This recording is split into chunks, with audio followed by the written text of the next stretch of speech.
possible, get on a crazy stack, and that's it. He never gave real, legitimate, good workout advice or anything inspirational to help you on your weightlifting journey.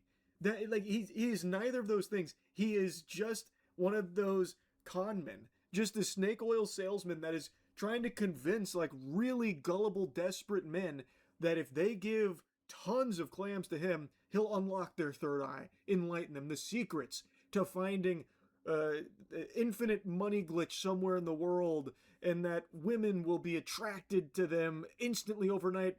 They'll sniff that you gave money to Wes Watson and they won't be able to stay away from you. It's just all a bunch of fucking horse hockey. Actual garbage. Police say the victim confronted Watson. The two argued, and after the victim pushed him, investigators say Watson responded by repeatedly striking him with a weightlifting belt. I don't think there was any dispute at the beginning of this that Wes was initially able to use force.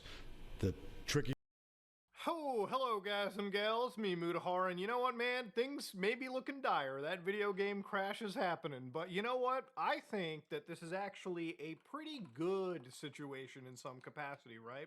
You might be like, Muta, why are you looking forward to one of our favorite gaming industries dying out?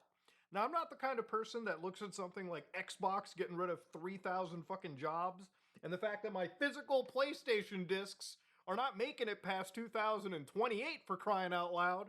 Yeah, it's there's been a lot of bad shit to talk about. But the reality of it is that I'm one of those people where I actually want to see how this plays out, because I think greed has been one of those things that has gone on farther than it has. So to give you a quick understanding, I'm actually really positive because for the first time, I have not seen this level of backlash. And I've been around on the internet forever. You know, I've been here since the days when Xbox came out and they're like, you know, if you don't have the internet, just go buy a 360. The level of metric backlash they ended up getting was fucking insane.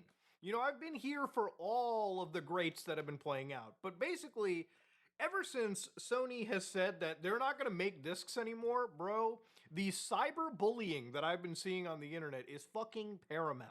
So for instance, on the PlayStation support side, you know, you just have some fucking innocent person teaching you how to use a fucking PlayStation controller. Like, did you guys know that on your PlayStation controller, you can voice chat using the little microphone? Not know why you would do that, but immediately underneath it, you know, you got motherfuckers going, what button do we press for physical games?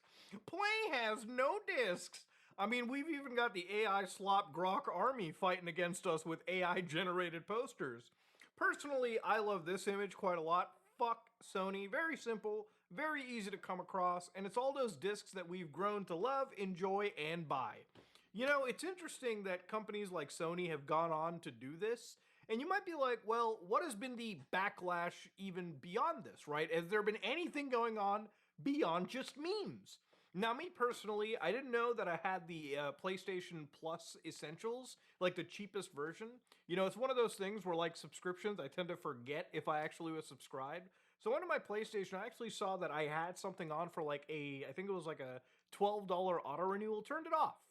Unfortunately, this is where, again, these things are kind of a double-edged sword. A lot of people who are inside the industry have went and said, I sympathize with physical media fans, but Sony will not reverse the decision. They, of course, knew what the online reaction would look like, and they now wait for the storm to pass. So basically, they're just in that we're gonna post through it phase, you know?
like, maybe one day the gamers will forget.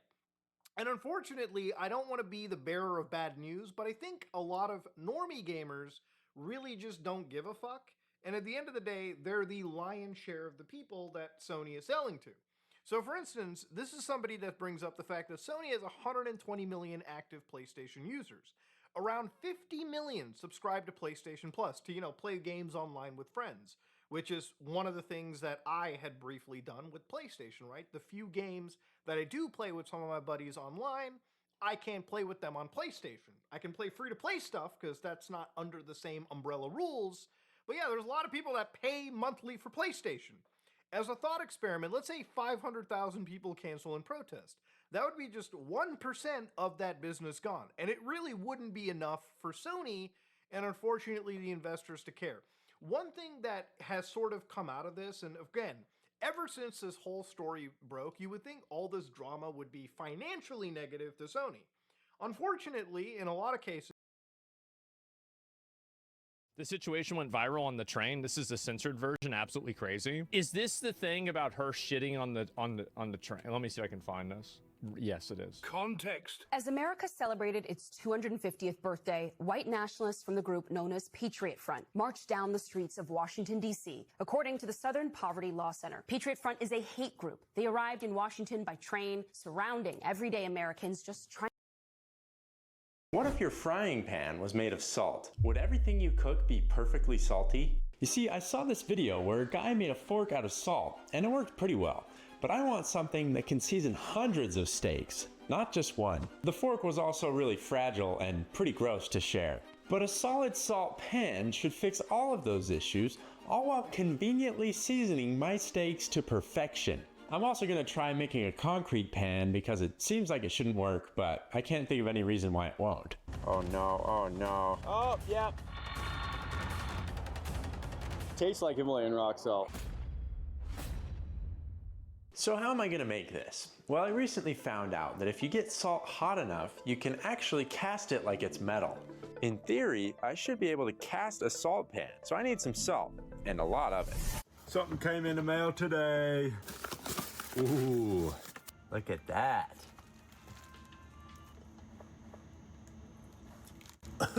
That's salty. I loaded the salt into the crucible and put that into the kiln. Salt like this has a melting point around 1500 degrees Fahrenheit, so we'll need to get it red hot. While that's heating up, I made a nice little mold. All my homies hate Phillips. I took some time off camera, and now we have ourselves a beautiful mold. All right, it's been in there for like an hour longer than it needed to because I was making the mold. So hopefully that doesn't cause any problems. Oh, that's, yeah, okay. I don't know if those fumes are bad to breathe. Oh, it's so liquidy, it's like water. Oh no, oh no. It's running down my crucible. I've never had this happen before. I need more salt, quickly. Hopefully 2 pours isn't catastrophic. Seems like water, it's so thin, it's so weird. The cool thing to me is that it's a red hot liquid, but you can still see through it. It's crystal clear, almost like it's impossibly hot water. I've never seen anything like this. It quickly cooled and was looking like normal salt again, but I did see a crack already forming. All right, it's been a day. Let's see how our salt pan turned out. Ooh. Can I get it out without breaking it? That's the real question. This is promising. Ladies and gentlemen, I think it just worked first try. I was not expecting that. Look at that. It's a salt pan. Now I really feel like a paleo. No! What have I done? Well, it looked like it was weak along the layer lines between the 2 pores, so that was probably kind of bound to happen. I was heartbroken that I broke my salt pan so quickly, but I was still determined to make this work, so I wanted to try another method. For this attempt, I'm going to need a mold that can withstand the temperatures of the kiln, so it'll have to be metal. I'm thinking if I cool the salt slowly overnight, it won't crack. As a bonus, I got to practice my welding, so that made me happy. Gotta make sure it's full this time. This time I swapped to regular sand, which is a lot more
more annoying to work with to get a good mold, but it'll be able to survive in the kiln. This took forever to make. Oh dear. That's gonna be really hard to deal with when it's hot. So we're gonna let that heat up. I've moved the table within inches of the kiln. This is sketchy and I don't want to have to move the massive heavy mold any more than I have to. Very hot salt coming through. Okay, I'm just gonna pour it there. Oh man. That's crazy. It's like red as a puddle, but like it's clear on the way out. Yeah, isn't that crazy? Oh no. Why is it pooling like that? It's not fully molten, I guess. Yeah, just put it back in. 12 seconds later. Round 2. Ooh, nice and toasty. Is it soaking into the sand? It is. It's soaked right in. What? I'm dumbfounded. This is new territory, because if you're casting with a metal, it's so thick that it doesn't matter if there's a few gaps in your sand, because molten metal isn't going to go through those cracks. But the microscopic holes between the grains of sand are big enough for the molten salt to just pass right through. That's my game theory.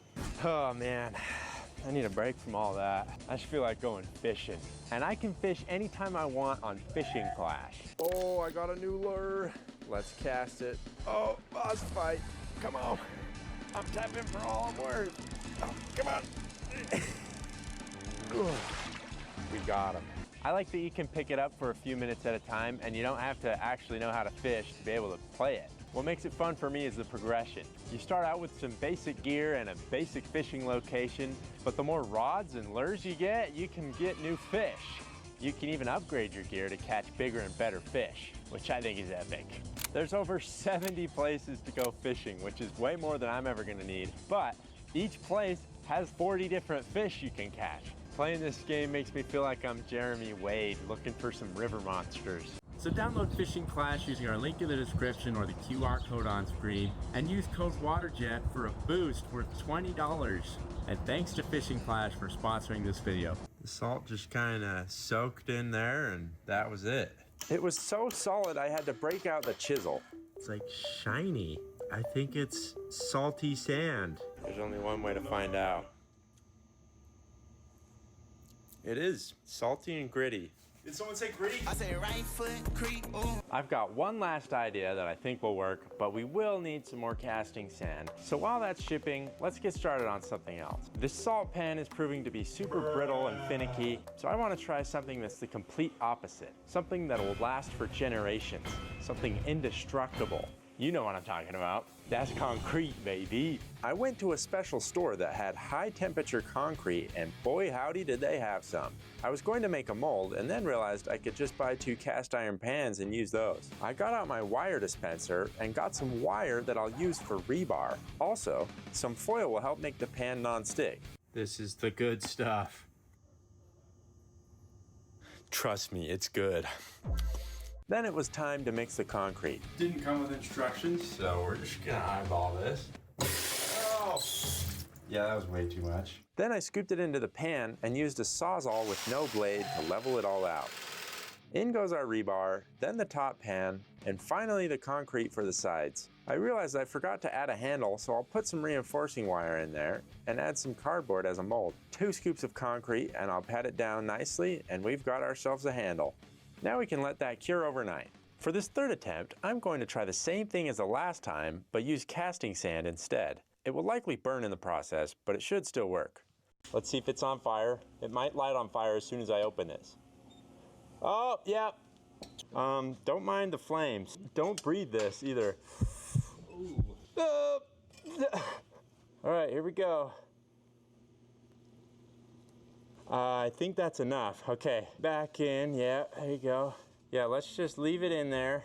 Well, now it's not combusting the smoke anymore because it has no oxygen. Now we're gonna let that cool in the kiln so it cools slowly and doesn't crack, hopefully. I don't think this is healthy. Nate is suffering up there. A little misty in here. The next day I had my casting sand and was ready to try one more attempt of casting a salt pan. It all comes down to this. If this doesn't work, I don't think casting a salt pan is a possibility. Casting a salt pan was an interesting idea, but I don't think we're going to get it to work. So I had another idea of something I could try to get ourselves a salt pan. This is a block of Himalayan pink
salt, the same stuff that these lamps are made of that remove the negative ions in your room.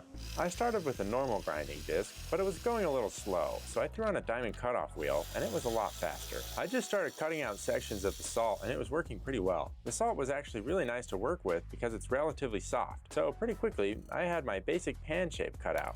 This epic slow-mo shot shows just how easily this diamond cutting disc eats away at the salt. It took a little longer to hollow out the inside because it was such a solid piece and it was kind of at a weird angle. But I got that looking pretty good and then shaved down the outside a little bit. I tested a small piece and discovered I could remove some of it with water, but not so much that it would totally dissolve. All right, here goes nothing. Just a little, ooh, look how see-through it is. Should we get some on the back? Wow, look at that. That's pretty neat. Now we're ready to test our salt pan. Let's do one more thing to the concrete pan and we'll be ready to go. I just need to add a little more concrete to cover the exposed rebar, and now it's ready for testing too. We'll do the steak test to test the seasoning effects. Then we'll put an egg on it to see if it's naturally non-stick. This is pan number 1. Turn around. Is it cement? Yes. That is robust. It is. Should I bring out pan number 2? Pan number 2. This appears to be Himalayan rock salt. Sure is. Tastes like Himalayan rock salt. Good. Now this looks machined, sort of. Yes. As opposed to Roughly. not cast. Exactly. That's good. Casting salt does not work well. Would you like to see what happens? Oh, yeah. Yeah.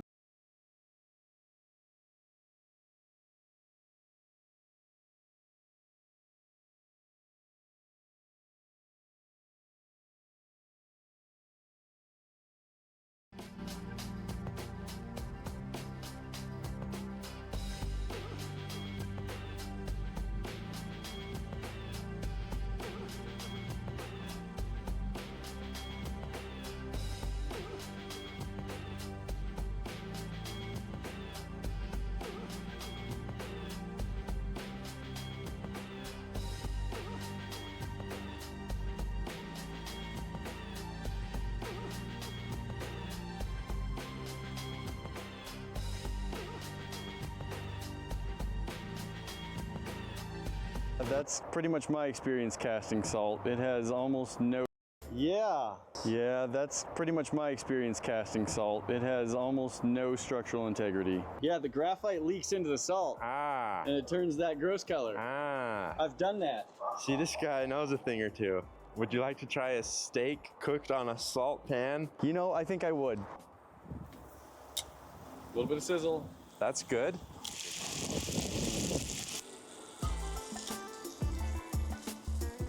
Little sizzle. Yeah. Maybe not as much.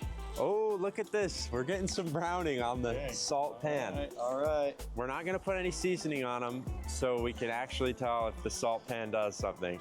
All right, Nate, I have a question for you. Yeah. What's this stuff called? I was calling it caramelization. Fond.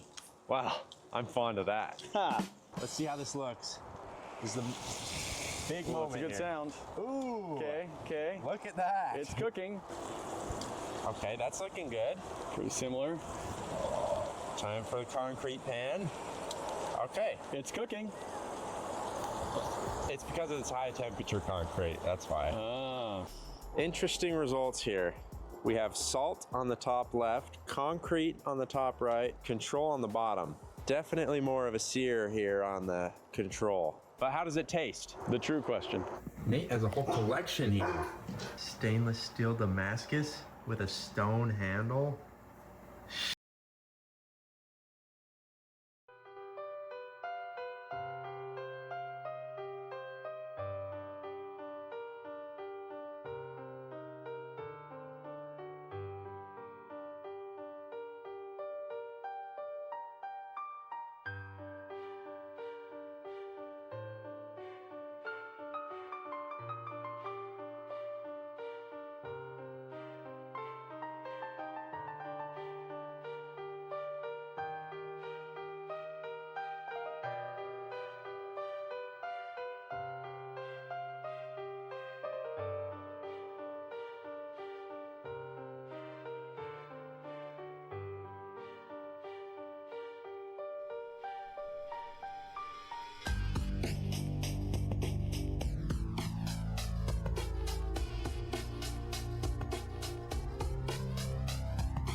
Salt just kind of soaked in there, and that was it. Casting sand eats away at this. Now we're ready. It's not work well. We're not gonna put any seasoning on them. Temperature concrete, that's why. Interesting results here. Question. Nate has a whole collection here. Stainless steel Damascus with a stone handle. Sheesh. It's time for the taste test of the century. Let's start with this one. Pick your poison. Okay. Tastes like steak. Not a lot of salt flavor to that one. Now, let's try this one. I got too big of a bite the first time. I'm definitely liking this one more. That one's pretty good. It does taste like there's salt. It's definitely not over salted. Like, it's not bad. It's salty. That's for sure. You might have your guesses as to which one that was. You know, so far I have a guess, but I haven't tasted the third one. I don't know. Yeah, maybe that's salty concrete. The final piece? Steak number 3. Mystery steak number 3. Well, it's definitely not salty. I think you're right. Well, I'm gonna call steak number 2 as the one cooked in the salt pan. You guessed it. Because it's pleasantly salted compared to the other ones. It is. It definitely works. Absolutely. Not bad. I count that as a win. Well, it can cook and season a steak, but how non-stick is it? Let's try an egg. It's looking good so far. Oh, hang on. It's not sticking at all. Not a molecule stuck on there. Wow. This pan just keeps impressing me. Let's take that off. Wow. Perfect. Wow. A nicely salted egg. Caught this trout on Fishing Clash earlier. Let's see how this cooks. Doesn't quite fit in the pan. It looks fully cooked. Well, one way to find out. Tastes like a trout. It's kind of gross.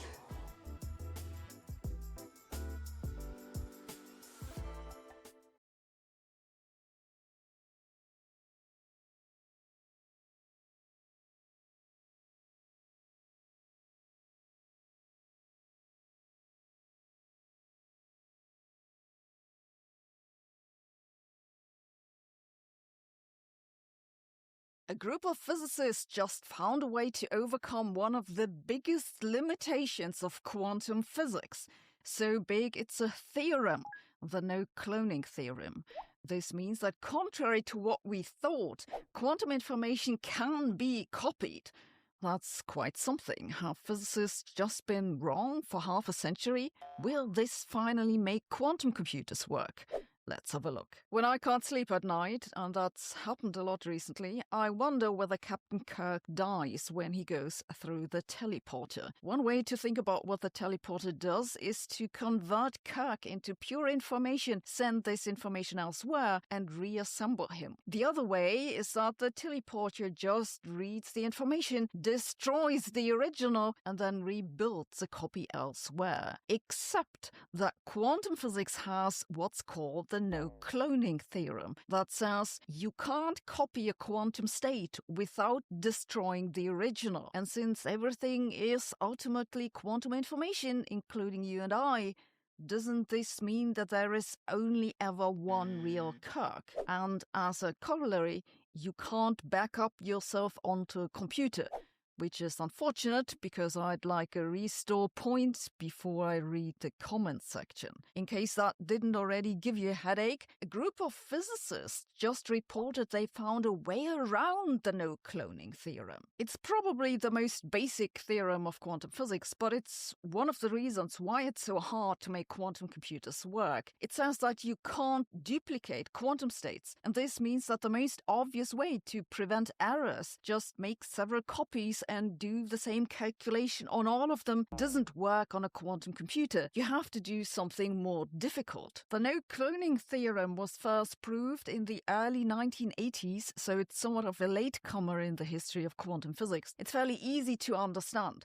Really, you only need to know that in quantum physics we describe everything by a wave function, usually denoted psi, But if we have multiple wave functions that might be phi or xi or some other weird Greek symbols, if you want to know something like what's the probability that a particle with wave function psi actually behaves like some other wave function phi, then you take the square of the product of these wave functions. Okay, that sounds a little mysterious. What does it mean that a wave function behaves like some other wave function? Well, you might ask, for example, if I have a particle with a wave function that's smeared out all over the place, what's the probability that it behaves as if it was only over here?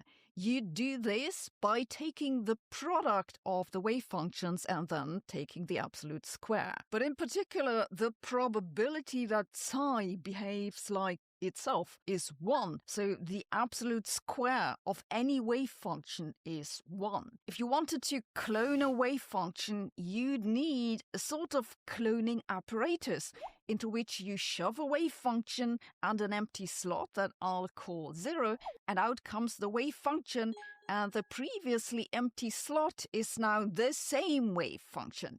So you have duplicated it. For such a cloning machine to be possible in quantum physics, this operation must preserve probabilities. But you see, this immediately creates a problem, because suppose you shove a second wave function into the cloning machine, phi and 0 goes in, and out comes phi.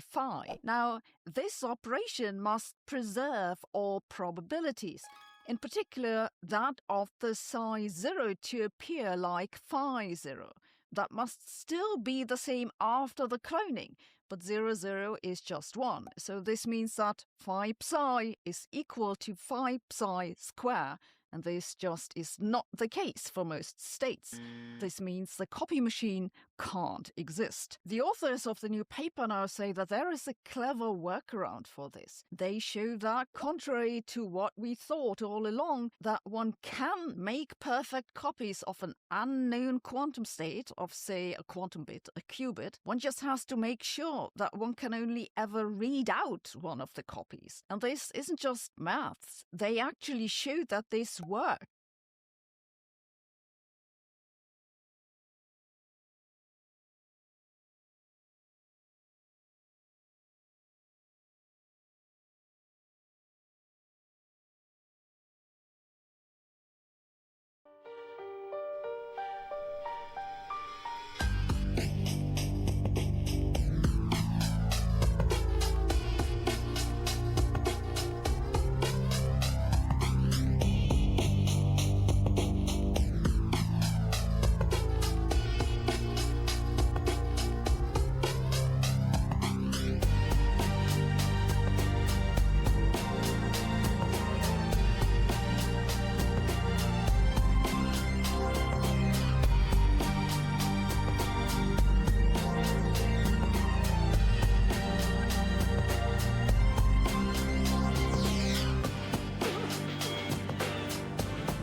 one of the copies. And this isn't just maths. They actually showed that this works on an IBM quantum computer with about 150 qubits.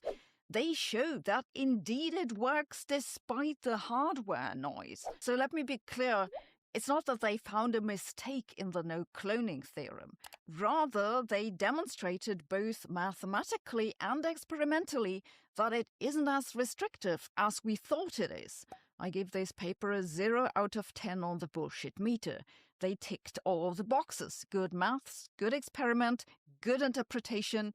Sabine approves. What does this mean? First, it means we have to rethink what we thought we knew about quantum information. Second, it might have practical uses. For one thing, it might lead to better quantum computing algorithms, so maybe we'll get some use out of them sooner than we expected. But it might also come in handy for future quantum internet. There is a deeper lesson in this that I also learned from my tax advisor. If you follow the rules precisely enough, you can do the thing you were told you can't do. I have 2 children in school, and I have opinions.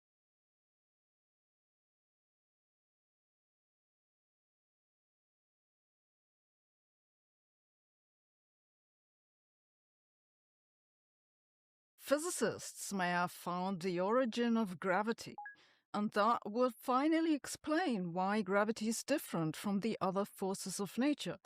It's not a random crank idea, it's genuinely a milestone in one of the most underrated research directions in the foundations of physics. The origin of gravity, according to the authors of the new paper, is entropy. The laws of gravity, they say, are similar to those of gases or fluids, except that you also need to take into account quantum physics. You see, Einstein's general relativity says that matter and energy curve space and time. Put a planet somewhere and space-time bends around it. Light follows that bend. Clocks tick differently. Apples fall. Physicists get tenure. But general relativity doesn't tell us why matter should curve space-time in exactly this way. It gives us a beautiful equation, but this equation is more like a rule book than an explanation. Why does gravity work the way it does? Einstein didn't explain that. But now we might know. The underlying idea of the new paper is not new. Its origins go back to Bekenstein and Hawking, who found that black holes have a temperature and an entropy too. This is now an established fact, but 50 years ago it was a truly radical step. Black holes are spacetimes with certain geometric features. They have no business having temperature or entropy. These are quantities that belong to thermodynamics, not gravity, and yet the maths works. The entropy of black holes is proportional to their surface area. This is a simple way to understand why, if you merge 2 black holes, their surface area will always increase, because entropy can't decrease. But what does it mean? Is this link between gravity and entropy a coincidence, or a hint at something deeper? Is this the origin of gravity? In 1995, Ted Jacobson showed that the link between gravity and thermodynamics is stronger than originally thought. He showed that the link doesn't just exist near black holes. He found a way to use the mathematics of black hole horizons everywhere. He then used a simple thermodynamic relation, which is that energy crossing a horizon is related to a change of entropy, and entropy is proportional to area. Taken together, this means that the flux of energy deforms space-time. If you work out the details, out come Einstein's equations. Hooray! This was a remarkable finding already, but it had a problem. The entropy of what are we dealing with? The authors of the new paper show, amazingly enough, it works with the entropy of quantum fields. Yes, that's right, quantum fields like the ones that describe all the particles in the standard model. The calculation in the paper is neat and simple. The authors basically ask how different 2 quantum states are. One state is the vacuum. The other is the vacuum vacuum plus a tiny bit of matter or energy. Then they calculate the difference between these two states, which is called relative entropy. This is a measure for how similar the states are. And the relevant point is that in quantum field theory, this tells you how much energy will flow. So you see, now you have it all tied together. Entropy tells you how the areas change, and the quantum fields tell you what energy flow that requires. From this, they recover Einstein's theory. And yes, that's really Einstein's theory, a non-quantum theory. This is kind of the big deal about this entire idea, that it explains why gravity is not a quantum theory. It's because it's a bulk description of something else. It's an emergent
trying to go about their holiday, including this woman who sits calmly as white nationalists surround her, and whose image will likely be in our history and textbooks one day. Some images really strike a nerve and are instantly iconic. This feels like one of them. A black woman sitting on the D.C. metro surrounded by countless masked white nationalists on America's 250th birthday. Speaking of weirdos.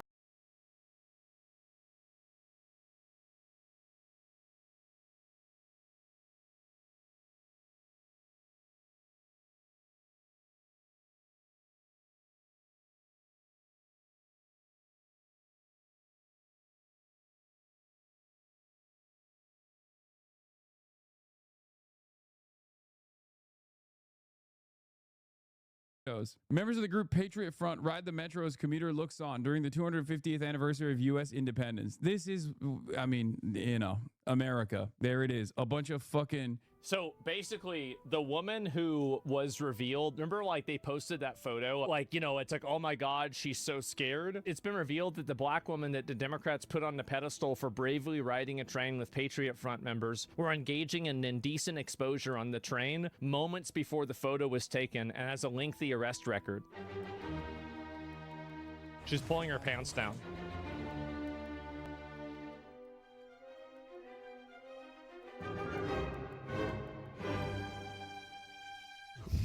Who does this, guys? Like, this is insane.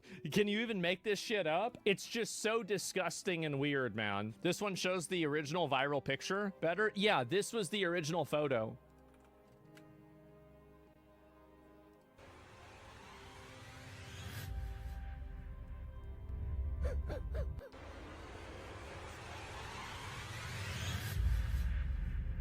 Wow.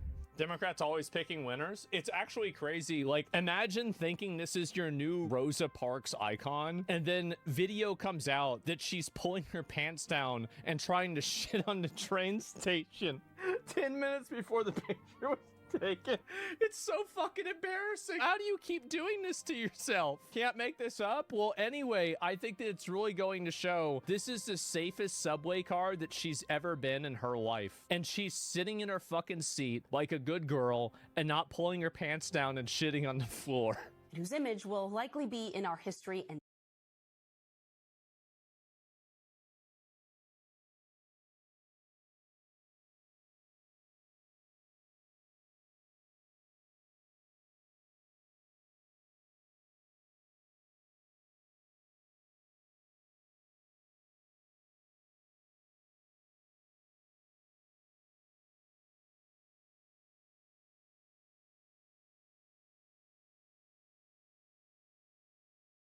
I saw this. This is really, I would say that it's funny, but it's actually just sad. Cambridge Council votes 5-2 to disable gunshot detectors to protect black residents and migrants. What? What? Just for context, police have something called ShotSpotter, an acoustic detection network that identifies gunfire-like sound signatures to estimate the source location, helping first responders reach shooting victims faster when no police call is made. I do not consent for my vulnerable neighbors in our welcome community sanctuary city to be at risk. And to make sure we hear from neighbors more directly impacted than I am, I will also be sharing a recorded note. He's unable to be here, but feels that ShotSpotter surveillance puts him and his family at risk. Última audiencia, los residentes hablaron abrumadoramente en contra de ShotSpotter. This puts black and brown communities in Cambridge in very real danger. The BIPOC members of the Cambridge community are more likely to be recorded by ShotSpotter and thus are more vulnerable to potential abuses as well as dangerous over-policing. So this is what they do. Xavier Batista just died from this. He was shot and police didn't get called for 60 minutes. The detectors were shut off in the area. So this is a man who died because of this performative white woman empathy. Where's their evidence? Well, the evidence is that black people and minorities commit more crime. So obviously enforcing the law would be racist. That's literally what they think. Under 2 months ago, Cambridge turned off their racist gunshot detectors. Her brother just died because of it. And it sucks to know that like something could have made any difference. And it sucks to know that my brother was laying on the ground alone for an hour. Bautista's family and the Cambridge Police Patrol Officers Association are now questioning if the city's removal of ShotSpotter made a tragic difference. The gunfire detection technology had been available where Bautista's body was found before council canceled it 2 months ago. And it sucks. It's crazy that people put up with this, bro. It really is. You know, again, what racist, there's Elon, what racist assholes they are. What's a racist gunshot detector? I mean, it's very obvious. I think that everybody knows that minority groups, especially African Americans, commit crime at a way higher rate. I understand this is like a, you know, oh, you don't say this. I hear that disparity and I think to myself, wow, that's really bad for them. These people need more police. They need more help because they're obviously having to deal with a huge problem with these bad actors. They're dealing with gangs. So if you look at the last 5 days, they've actually been up around 4 to 5% in their stock price. In fact, overall, it doesn't seem like this is actually negatively affecting them whatsoever. So you might be like, Muda, why is that the case? Negative backlash? Is it just the internet? No, the reality is our favorite industry is unfortunately a fucking cutthroat business.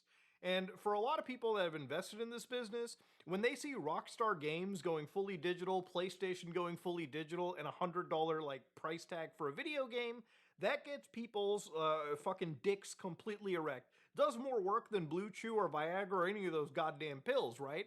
Because at the end of the day, that means more money going into the accounts for Sony and more money ending up in the accounts for a lot of the shareholders that basically aren't actual gamers. They're people that have looked at gaming as a proper vehicle for investment. And those people are absolutely ecstatic. Like I told you guys last time I was talking about this, there were shareholders mad that Rockstar Games still has an $80 version apparently of GTA 6. They would have been like, get rid of the $80 version, put in $100, okay? GTA 6 is so fucking hyped, they could have probably got away with a $120 version and people would be digitally pre-ordering it, right? For me, I don't understand the hype for digitally pre-ordering a game. GTA 6 is one of those games that I feel at this point I can wait for the PC version for it to fucking drop. But even if I am going to play that PS5 version, like let's say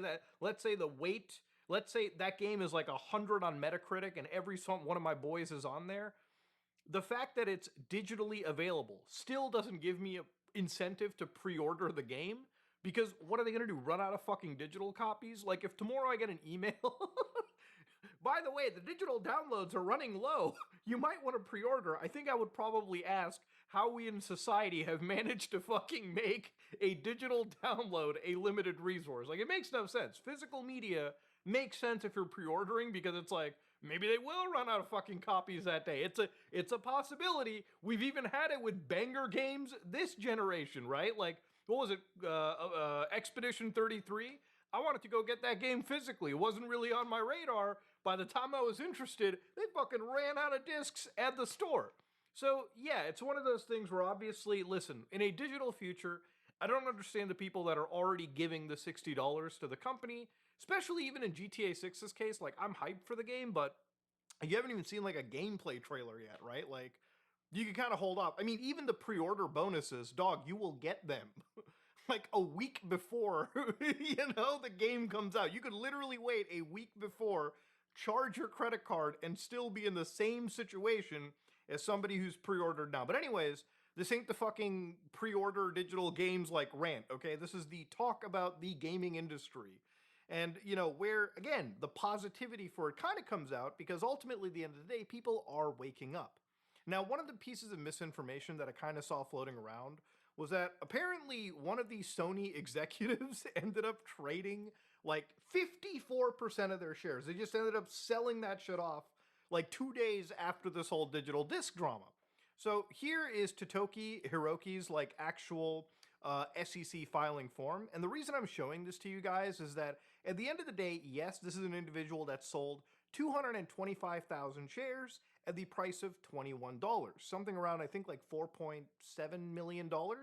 And the reality of this is that at the end of the day, whether you operate in America or Japan, you are subject to the same insider trading laws. This was not something that was planned ahead in advance.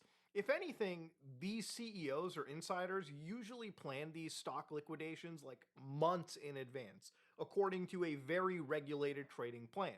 So no, the CEO of the company is not just dipping out of PlayStation. This is probably, in all likelihood, him just getting ready for like extra liquidity or extra stock that's coming their way.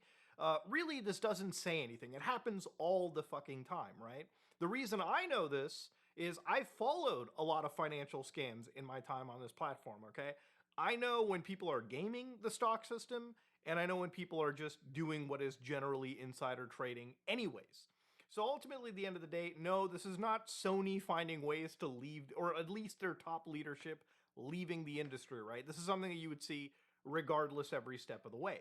What you are actually seeing, and what is really important in the context of the story, is that a lot of people are actually kind of waking up to the fact that, are we owning our games? Look, if we're going to live in a digital future, right? The point of a digital future is that even if physical discs are gone, and I guess in the future it's all gone, Sony's not going to backtrack. And here's the thing, back in the day when Xbox was doing some really stupid shit with like internet required connections on their consoles, Sony was there. They were the competition. They were the people saying, listen, you want to share your discs around? You can. You want to fucking have an offline experience? You can. Right now, Xbox is not, shitting all over Sony and telling us that we have physical discs in the future.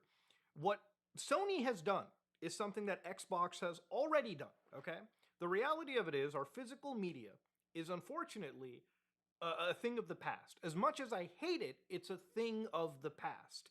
So at this point, instead of, kind of being a doomer about it, it's time to accept that if we're going to go into the future, right? If let's say all gaming is now digitally done, now we need fucking protection for you and me. So this is a change.org petition, which is funny because, for a long time I never really filed or never really signed any of these. It's actually been this is something that I did personally sign. And it has gotten up to 234,000 signatures. In fact, it's crazy. The last time I looked at it, it was at like 70,000. So clearly it's catching like wildfire, and the important part about this is not whether Sony will listen to this. They won't. The important part is people are actually asking the question. So the question here is, how do we fucking preserve our games going forward if everything is digital? So I think the real fight is not necessarily with the physical discs. Physical discs are actually great in one respect for me, having a 1.0 initial version of the game. So for instance, if down the road you want to play Final Fantasy VII as it initially released, you can take this copy of the game, install both the discs, and just have a dandy old time. But here's the thing. The physical disc, in this case, is still not preservation, and I'll explain why. So ultimately, at the end of the day, when you purchase a PlayStation, you're buying a system that is a proprietary platform. So to give you an idea, at the end of the day, a PlayStation is an x86 64-based computer, right? It's a computer that, is built by Sony and their partners. And at the end of the day, it runs an operating system. So if you go all the way back to the PlayStation 4, and you can kind of look at the PS5 in the same way, they load up an operating system based off of FreeBSD. So here, on a development kit leaked out, you can see that PlayStation is using the Grub bootloader, the same bootloader I used to use back in the day, right? This is booting into something called Orbis OS. So every time you fire up your PlayStation 5 and it tells you what account do you want to log into, it's just loading up a BSD operating system. And BSD is available on pretty much anything. Does that mean you can just take the PlayStation operating system, load it up on your computer, and then install a game? Absolutely not. Because underneath the operating system, there's a whole range of proprietary shit that the system is loading up. And ultimately, at the end of the day, being proprietary does not mean you have any control even over these physical discs. So back in the day of the PlayStation 2, that was like the last generation of consoles where, Sony wasn't updating the consoles. If you bought a PlayStation 2 and you bought video games, those games had to be complete, playable experiences. The operating system normally couldn't even connect out of the box. There's a great video by a YouTuber, this girl named Fami, who actually looked at things like the PlayStation 2, I think it was the BBN, which was like the early precursor to like the PlayStation 3, where, basically you had this kind of internet-connected console that could receive updates and download entire games.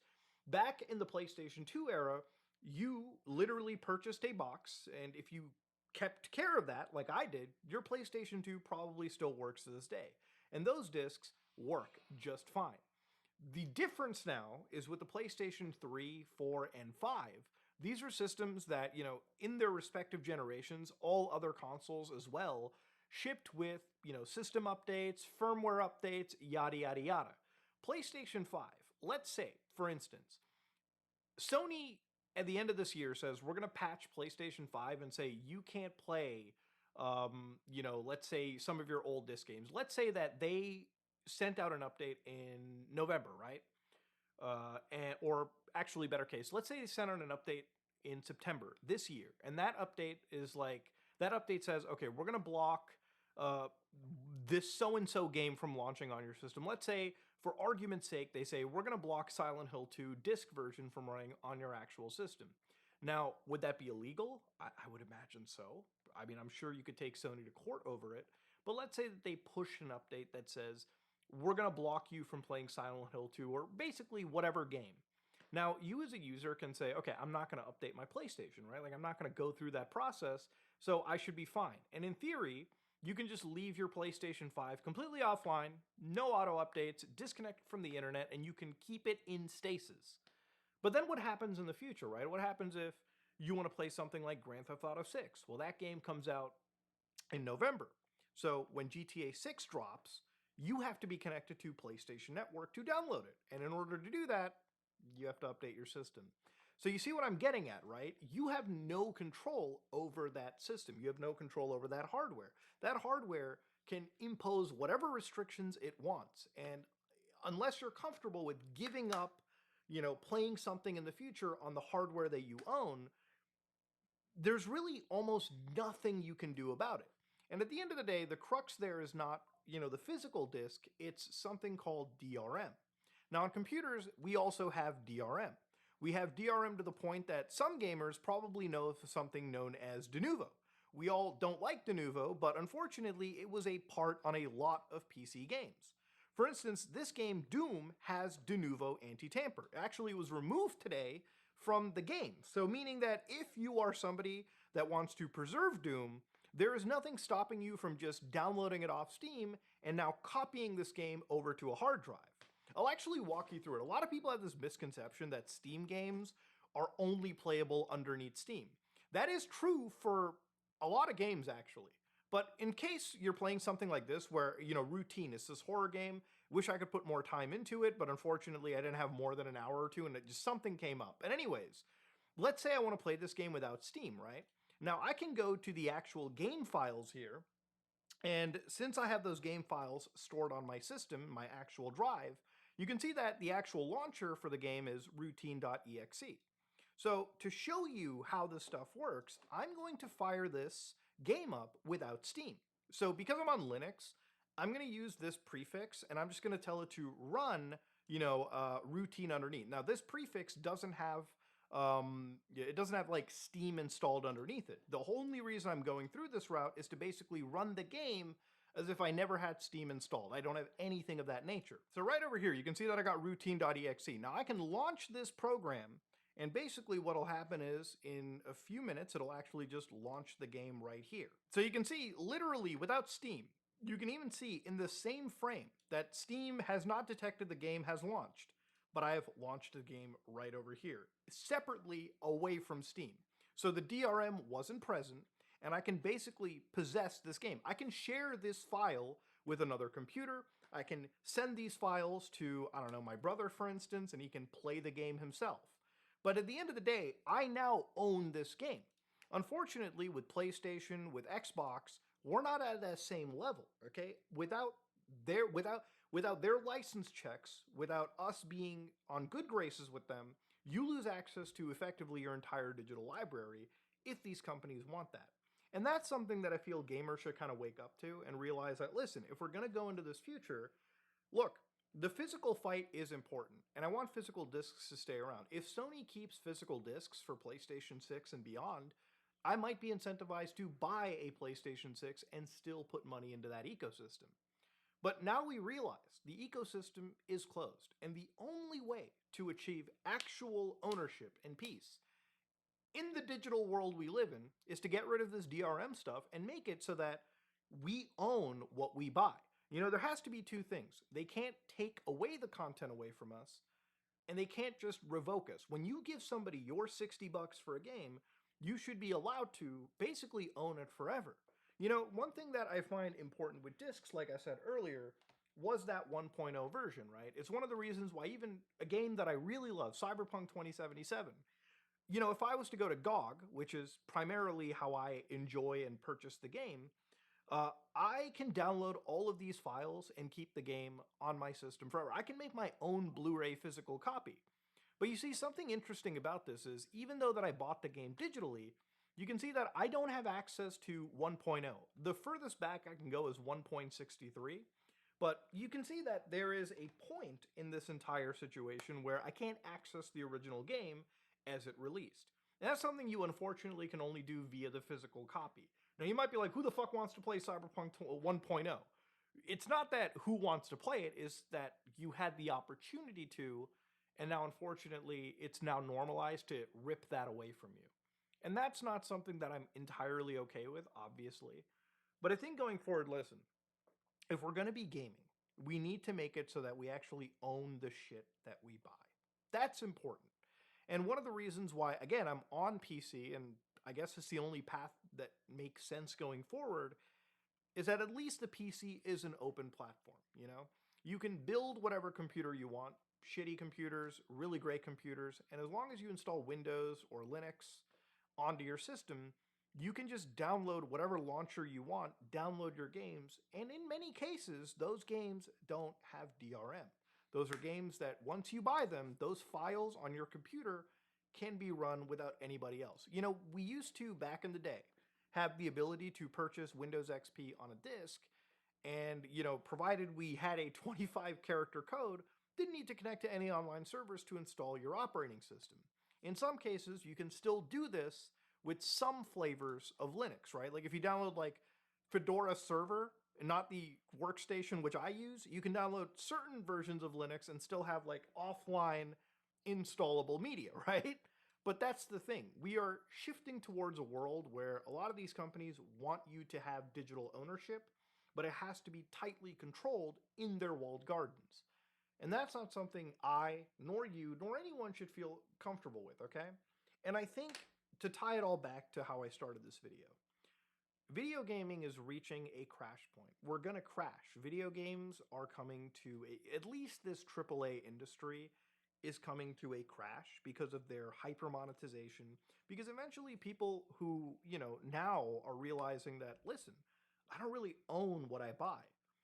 You know, in order for any of these companies, these platforms like Xbox and PlayStation to survive, they either have to completely open themselves up, which kind of kills their entire purpose for existing, because really, I think for people going forward, it's like, look, gaming's already expensive. If the next PlayStation is going to be $1,000 fucking dollars, I might want to build a cheap computer, right? Something that is still affordable. Install Steam, install Epic, install, you know, or use GOG or do whatever to play my games. Hey, with PC, I have access to older libraries through emulation. So again, for a lot of these businesses to kind of survive, I think the nickel and diming, as much as people are kind of like defeatist about it, is going to catch up. And the more people kind of realize that when they purchase a game on PlayStation, if you're going to spend $60 digitally, right? Maybe it's better if you spent that money on a cheaper computer, played on something like Steam, maybe played it on slightly lower settings, or maybe the same settings, right? Like, hey, you can still play you might not be able to play shit on like ray traced, path trace, but hey, neither can the fucking PlayStation in many cases. But at least in that case, you are now building towards an open platform that, you know, 20, 30 years from now, you'll still have access to, or even if, let's say, Steam goes down, you can still download a cracked copy of that game, or at least if you have it sitting on a drive, copy it over to an external drive, burn the files on a Blu-ray drive yourself, and just preserve it on your own, right? Food for thought. You know, the gaming industry, it's dire. It looks bad. Layoffs, fucking losing access to our physical media. It's a bad situation all around. But there has never been a better time for a wake-up call than what has been going on right now. So if you like what you saw, please like, comment, and subscribe. Dislike it if you dislike it. I am out.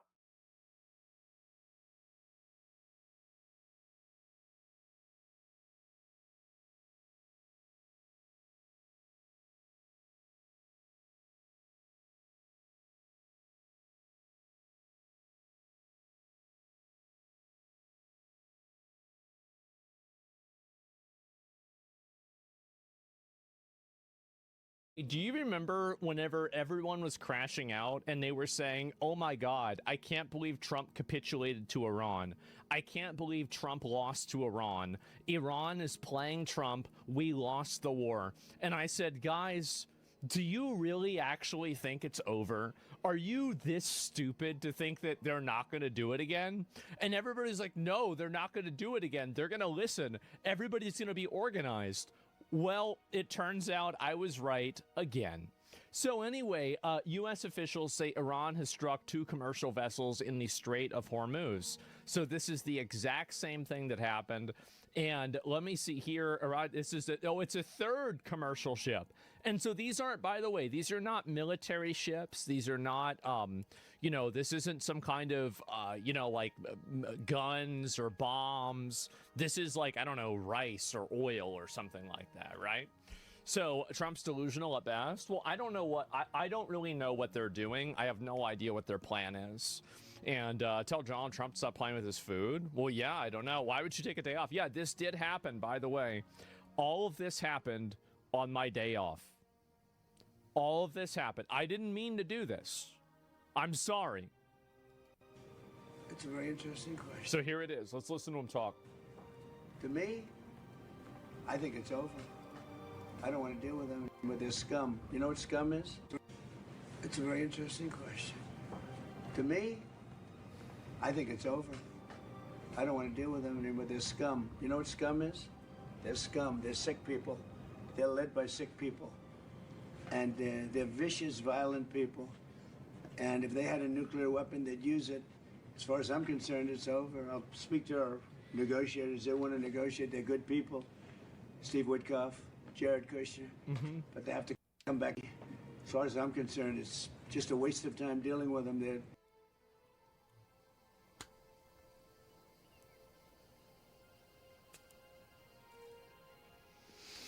Well. How about that? Can't deal with them. Can't reason with them. Can't talk to them. Can't negotiate with them. Can't come to an agreement. It's not going to work. liars. We make a deal. And if I make a deal with him, we have a deal, and he goes out, he talks. We make a deal. Everyone's agreed. No nuclear weapon. We make a deal. They go outside, talk to the press. They say, we never even talked. By the way, Trump engineered this outcome intentionally or unintentionally. He totally decapitated their entire leadership structure. So there's no way that, like, every single group, like the IRGC, this is what I bet probably happened. It's like that picture that I made. I don't know. Do I still have that picture? No, I don't. Well, it's about how, like, basically 98% of the IRGC can be on the same page, but if the 2% that aren't make an attack, it means that the IRGC are not on the same page.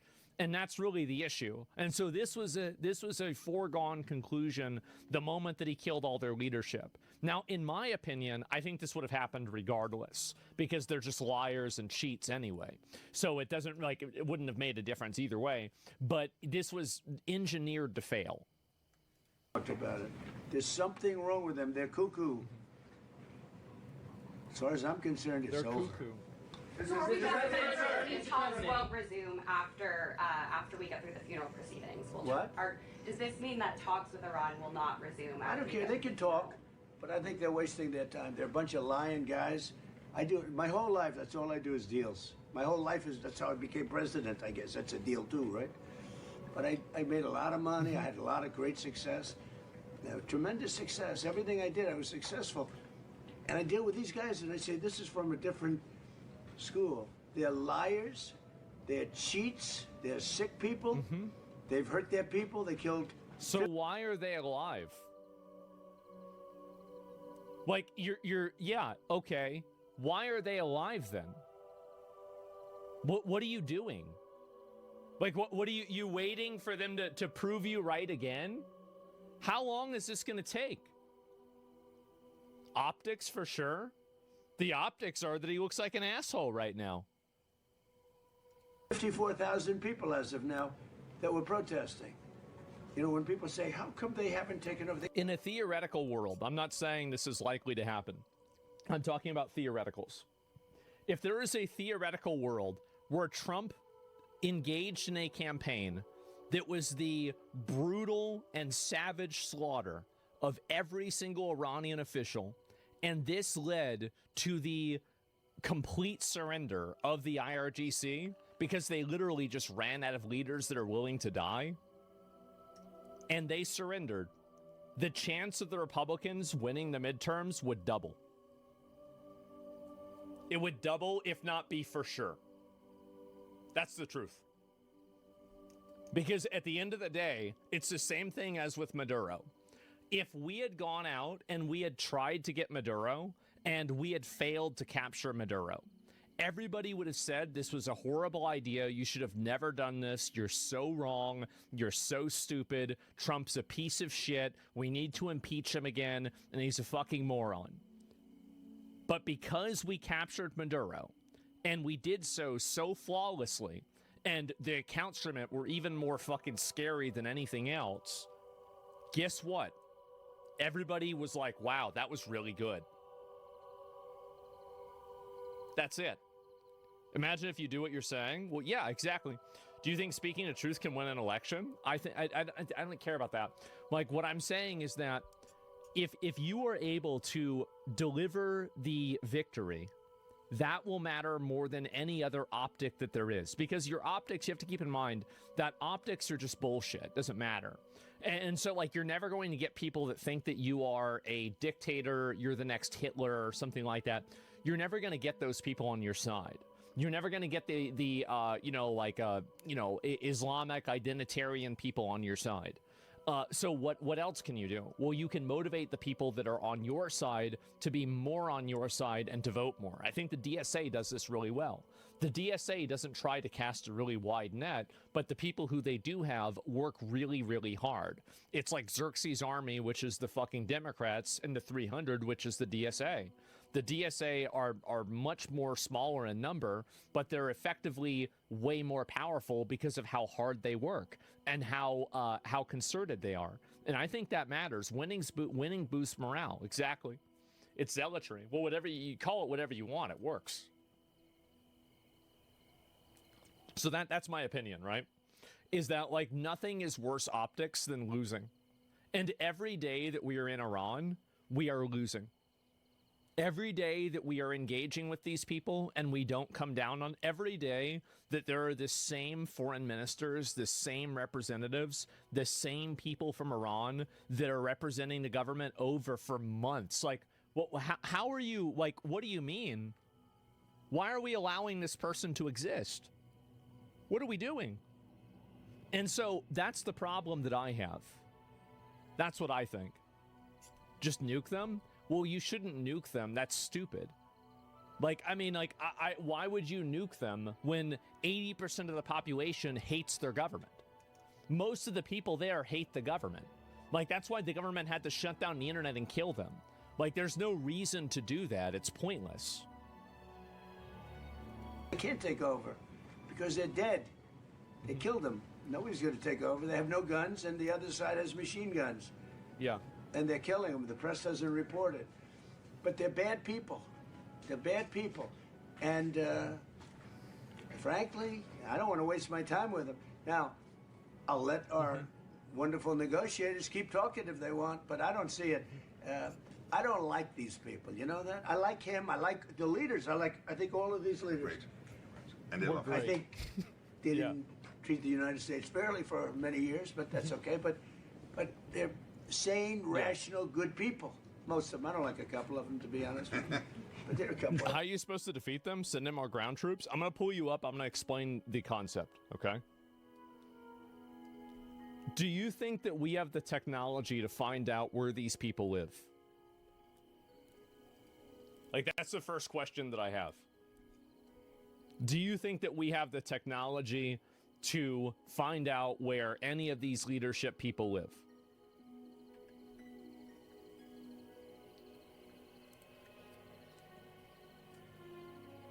It's really simple.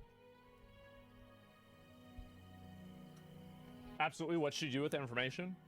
So this is my suggestion, is that you use that information to send a bomb over there and to blow up where they live. That's my strategy. Does that make sense? So you blow it up. By the way, when they're there. So that way it kills them. Does that make sense? Like a nuclear bomb? What kind of bomb? Well, it depends on where they live, right? So, like, if it's, for example, in a neighborhood, you could probably use a drone. If they're living in a bunker, then you might need to use, you know, a stronger type of missile. If they are, I mean, and there are some instances where you just have to wait for them to go outside and then you like, let's say it's not feasible or it's not cost effective to bomb them in like a very big underground shelter. Well, then you just wait for them to go outside. You identify the opening areas, you wait for them to go outside, you triangulate their location, and then you kill them then. Right? I mean, so that would be like the 3 different perspectives. And there's other ones too, but like that would be the start.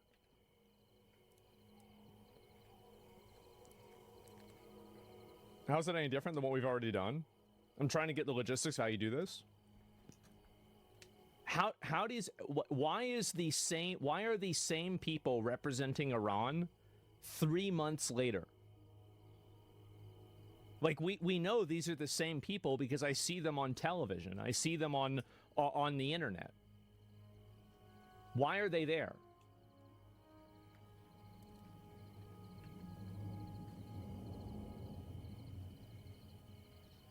Yeah, I mean, like, they exist, clearly. Like, we know that they exist. You think we can't find out where they're at? Also, like, didn't they all come down from, like, to some summit to meet with J.D. Vance? You're telling me we couldn't track where their aircraft went? Couldn't we have just done that?